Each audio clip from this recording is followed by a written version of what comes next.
Eka ndabahe mwiriwe canke mwaramutse bivanye naho muherere ijya nino abahereye ku migabane y'amakungu ya kure abumviriza ibiganiro n'amakuru byacu muhereye mu karere k'ibiyaga Benini eka namwe mutwumviriza muherere mu gihugu cacu ciza c'u Burundi tugarukanye amakuru atosoye amakuru yatojwe n'abamenyesha amakuru bacu baherere ijya nino kuri mwe mwahejeje gufyonda sabone ku batarabikora amanuka munsi iyi video uracubona ijambo sabone ufyonde ko hirya urabona akazojyanye nako ufyonde ko hama tuje turabana mu makuru tubagezaho kuri imbonesha kure yanyu ari nayo yacu ndababwiza ukuri ko mu gihugu cacu ciza c'u Burundi hakomeje kuvugwa amakuru akomeye cyane mudakwiye gucikwa amakuru akomeje kuvugwa mu gisata ca politike mu bukungu ndetse no muri diplomasi y'ibihugu ahangaha hari kuvugwa amakuru akomeye cyane amakuru ya mbere ari kuvugwa nuko hano mu gihugu cy'u Burundi abasirikare 34 bafunzwe baraziriki turaza kubyumva muri aya makuru turaza kukubwira ko kandi abanyepolitike baba hanze y'igihugu cy'u Burundi bari gusaba ko Irangabiye afungurwa vuba na bwangu naho umugwi wa M23 we watangaje abasirikare b'abarundi bandi baguye hano mu rugamba bakagirwa ibanga kugira igihugu cya Repubulika Iharanira Demokarasi ya Kongo bitamenyekana ko hari kugwa abasirikare b'abarundi byose turabyumva muri aya makuru turaza no kukubwira ko kandi abakuru bahoze mu gisoda n'igipolisi hano mu Burundi barasaba amafaranga bemerewe ibyo byose turabigarukaho muri aya makuru turaza no kwerekera ku kibuga cy'imirwano turebe ibiri kuhavugwa kuri Wazalendo ubu ngubu yahagaritse kurwana n'umutwe wa M23 ese ni ukubera iki ibyo byose turabyumva muri aya makuru kuri agatebe wiyumvire amakuru utasanga ahandi iyi niyo yonyine imbonesha kure yacu ikugezaho amakuru atosoye amakuru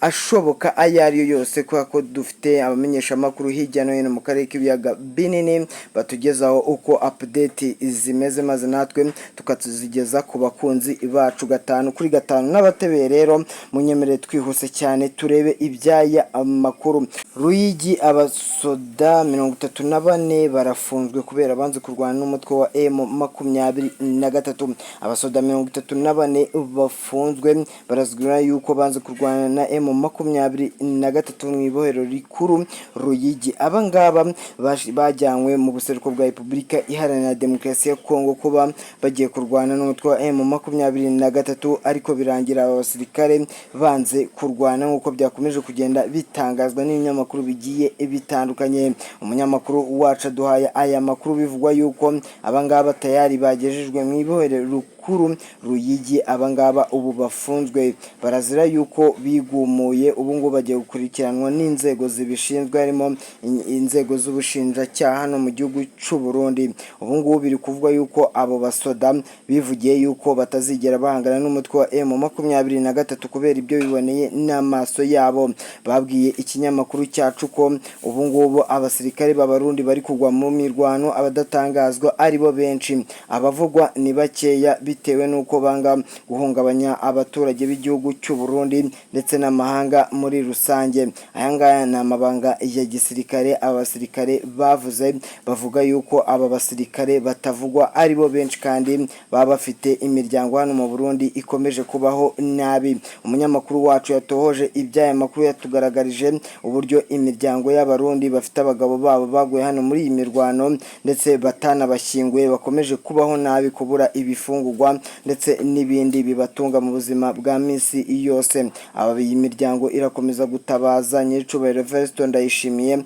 kugira icyo akora aba baturage kandi baragaragaza yuko babona abasirikari babo batagarutse barajyanywe muri Repubulika Iharanira Demokarasi ya Kongo bityo bagahita bamenya icyabaye ko bashobora kuba barapfiriyeyo abasirikare 34 ku makuru dufite bari mu ibohero rikomeye cyane ibohero ribafashe nabi babayeho nabi kubwo gusuzugura itegeko rya gisirikare iki gisirikare c'u Burundi FDNB iki gisirikare kiratangaza ko abangaba bigumuye bikomeye cyane kandi ari ikizira kikazirizwa hano mu gisoda c'u Burundi kwigomora ukanga itegeko ryatanzwe n'abakuru bagukuriye.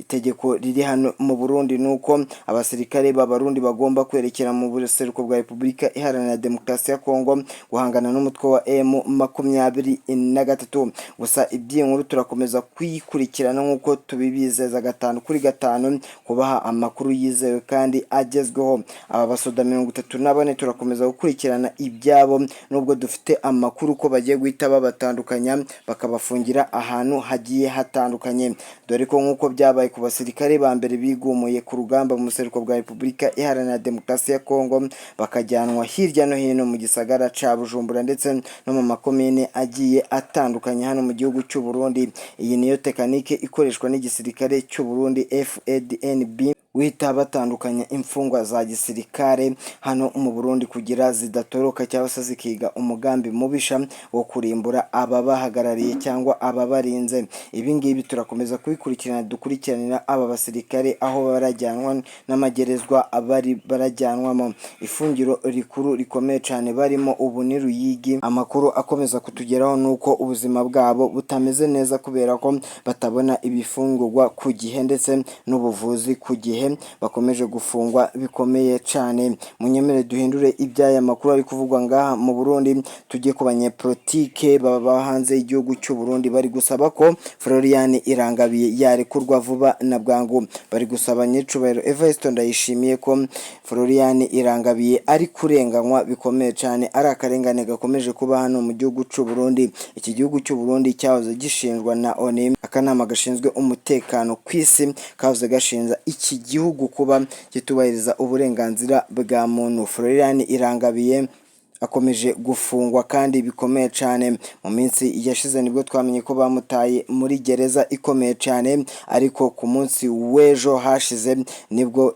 Senare Nahinyuzwa yatangaje ko yamukatiye imyaka 10 y'igifungo muri gereza, kandi mu by'ukuri ubucamanza nta kintu bugaragaza gifatika uyu mudamu yaba yarazize Florian Irangabiye, dore ko bamushinja ibyaha bigiye bitandukanye harimo kugambanira igihugu, gukorana n'imitwe yitwaje intwaro ndetse n'ibindi byaha bigiye bitandukanye. Bikaba biri gutangazwa ko ibyo byaha ari byo ari kuzira mu by'ukuri, ariko ku makuru tuba twatohoje kugira tubagezeho nuko ayo makuru avuga ko Florian Irangabiye icyo yazize mu by'ukuri ari ukuba yaragaragaye ari kumwe na nyicubahiro Paul Kagame uyoboye igihugu cy'u Rwanda. Ahangaha ni mu mafoto abanyamakuru babafashe igihugu cy'u Burundi kubera ko kimanye nabi n'igihugu cy'u Burundi, bihita byanzurwa yuko ari kugambanira igihugu cy'u Burundi. Niko gutabwa muri yombi akagirizwa ibyaha bigiye bitandukanye harimo ibyo twavuze ruguru, ariko mu by'ukuri leta na Senare Nahinyuzwa nta bintu byinshi bagaragaza bihamirizwa uyu mugore yuko ari byo byaha yakozwe, usibye ibyo ngibyo bari kumushinja bikomeye cyane bitari byo. Munyemere duhindure aya amakuru, ariko tutarayahindura hari umunyamakuru umwe wabajije abanyepolitike baba hanze y'igihugu ikibazo gikomeye. Arababaza ati ese murabona politiki y'u Burundi ihagaze ite? Bamugaragarije ko politiki y'u Burundi irimo ikandamiza rikomeye cyane ku batavuga rumwe n'ubutegetsi. Ibi ngibi ngo bigomba guhinduka ku bubi na bwiza. Abangaba bagaragaje nabi politiki y'u Burundi bavuga ko iyi politiki ikandamiza uburenganzira bwa muntu kandi itihanganira uwo ari we wese utavuga rumwe nayo. Ayo ni amakuru aturuka hanze y'igihugu muri abanyepolitike batavuga rumwe baherereye hanze y'igihugu, bahunze igihugu kubera umutekano wabo. Munyemere duhindure ibyaya amakuru tujye ku makuru ari kuvugwa bikomeye cyane ku basirikare ibi Burundi. Abangaba bakaba baraguye mu mirwano bikomeye bagagirwa ibanga.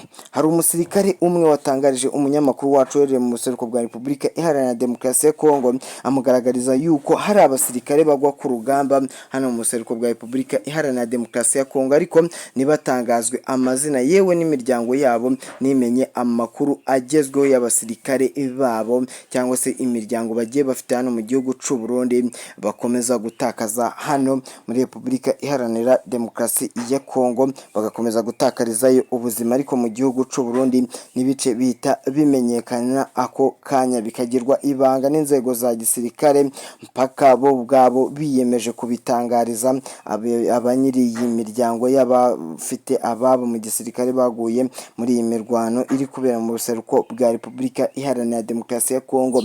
Uwo munyamakuru wacu yakomeje abaza uwo musirikare byinshi bigiye bitandukanye kuri iyi mirwano ndetse n'uburyo bagenda bazanwa muri Repubulika Iharanira Demokarasi ya Kongo. Gusa icyo yamutangarije nuko yamubwiye ko ubu ngubu abasirikare b'abarundi bakomeje guhura n'akaga gakomeye cyane, dore ko ngo bazanwa hano mu Burundi bidaciye mu mucyo kandi bijejwe ibintu bigiye bitandukanye. Yamugaragarije imbogamizi ziba hano ku rugamba, kutagira ubuvuzi, kubura ibifungurwa, kubura ukuruhuka, bigatuma abenshi bagwa muri iyi mirwano no kutamenyera ubutaka bwa Repubulika Iharanira Demokarasi ya Kongo dore ko ari bunini. Yagaragaje ko abasirikare b'abarundi nihatagira igikorwa barashirira hano mu buseruko bwa Repubulika Iharanira Demokarasi ya Kongo. Uwo musirikare yanze ko tumutangaza amazina ndetse anavuga ko nawe ubwe nubwo yatorotse umutekano we utameze neza. Yadutangarije byinshi rero tuzagenda tubagezaho umunsi ku munsi ku bijyanye n'imigwano iri kubera muri Repubulika Iharanira Demokarasi ya Kongo. Munyemerere mbabwire amazina y'abo basirikare biri kuvuga ko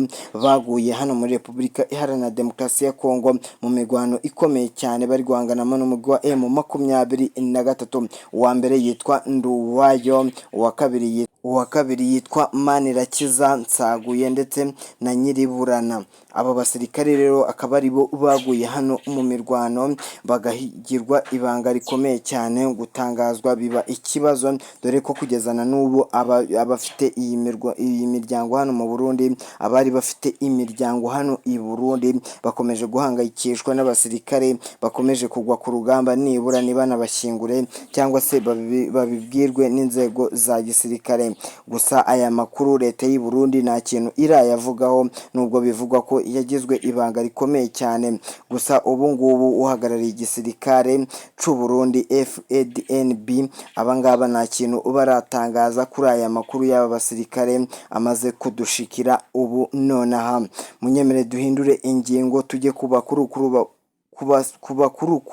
bahoze mu gisoda n'igisirikare cy'u Burundi barasaba amafaranga bemerewe n'umukuru w'igihugu, amafaranga yo kubaherekeza mu za bukuru. Abasirikare bahoze mu gipolisi bakoreye igihugu cy'u Burundi, igisoda n'igipolisi bageze mu za bukuru, ariko nta mafaranga barahabwa kugeza na n'ubu kuva bayemererwa n'umukuru w'igihugu. Mu by'ukuri nubwo yavuze ko ari vuba bakayahabwa, igihe gishize ari kinini kandi nabo bagaragaza ko nta mikoro bafite. Umunyamakuru wacu yabasuye bagirana ikiganiro, gusa icyo bamugaragarije ni ubuzima bubi babayemo. Bari gusaba nyiricubahiro Evariste Ndayishimiye kugira icyo yakora vuba kubera ko ubuzima bwabo buherereye mu kaga gakomeye cyane kubera ko nta buvuzi bafite, ubwishingizi nk'ubwo bemerewe nk'abantu bakoreye igihugu. Abangaba rero barakomeza gutabaza babishyira mu itangazamakuru bavuga ko itangazamakuru ribashyiriyemo faveri ryakomeza kubavuganira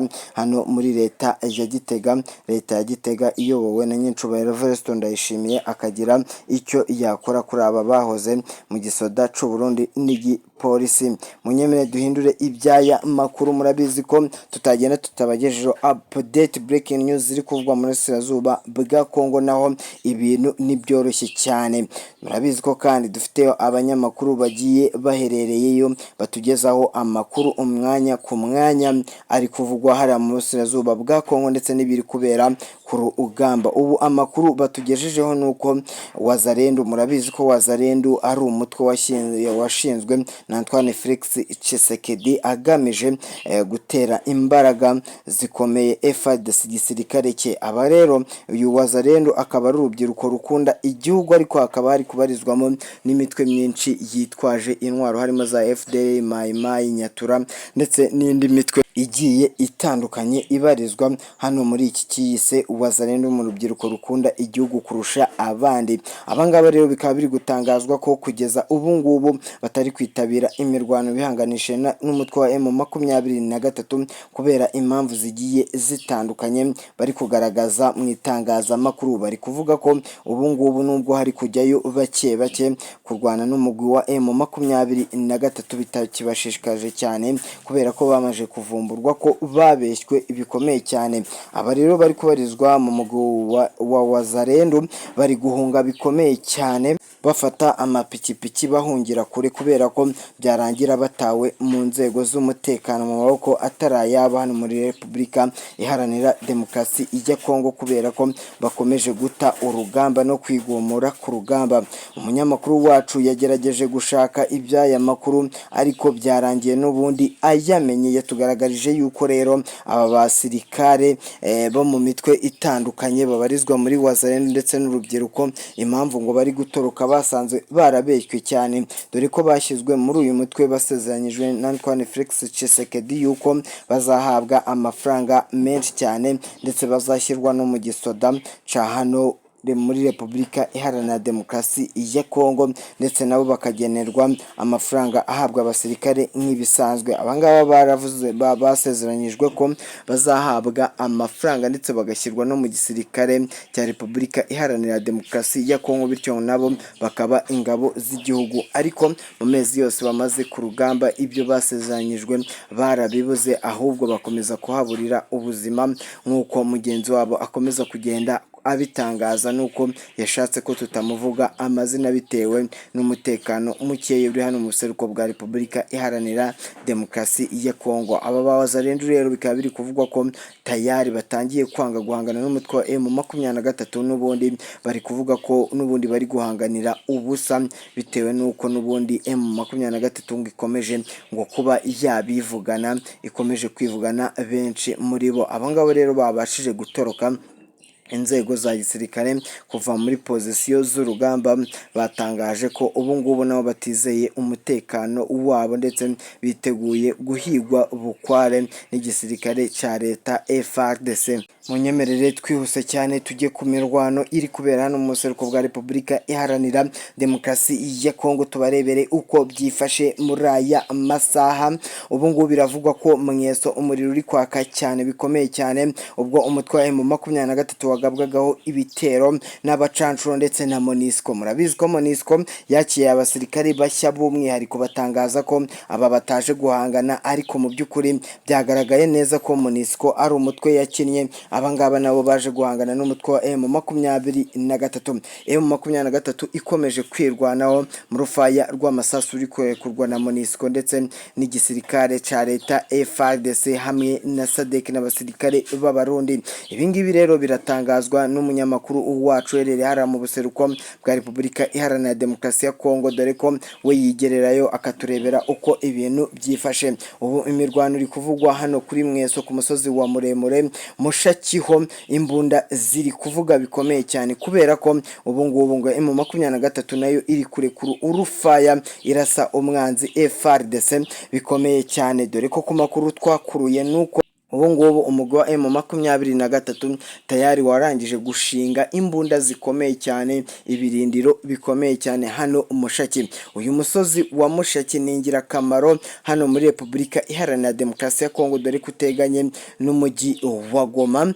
Uyu musozi kandi wakorerwagaho ibintu bigiye bitandukanye, dore ko wuzuyeho iminara ikoreshwa hano mu mujyi wa Goma. Ubwo bivuze ko umutwe wa M23 ukomeje gukontorora iyi migi, haba umujyi wa Sake ndetse na Goma, bivanye yuko uyu mugwi wa M23 ari wo wigaruriye uyu musozi. Biravuga ko rero warangije gushingaho ibirindiro bikomeye cyane. Uyu musozi bawuzengurukije imbunda zirasa kure, akaba arizo bari no kwifashisha mu guhangana n'umwanzi wa FARDC, MONUSCO, abasirikare b'abarundi, Mai n'indi mitwe yitwaje intwaro nka za FDLR iherereye muri Wazalendo. Birakomeye cyane hano rero muri Repubulika Repubulika Iharanira Demokarasi ya Kongo, aho umuriro isasu ari byo biri kuvugwa ngaha mu buseruko bwa Repubulika Iharanira Demokarasi ya Kongo. Ku makuru duhawe nuko nta n'umwe uragwa muri iyi mirwano, usibye ko ubu ngubu ngo FARDC, MONUSCO n'abasirikari b'abarundi batangiye kurwana basubira inyuma, ku bigaragara bitewe nuko bavumbuye ko hari amasasu ari guturuka hano ku musozi wa Mushaki ari kubashikira bakayoberwa aho ari guturuka.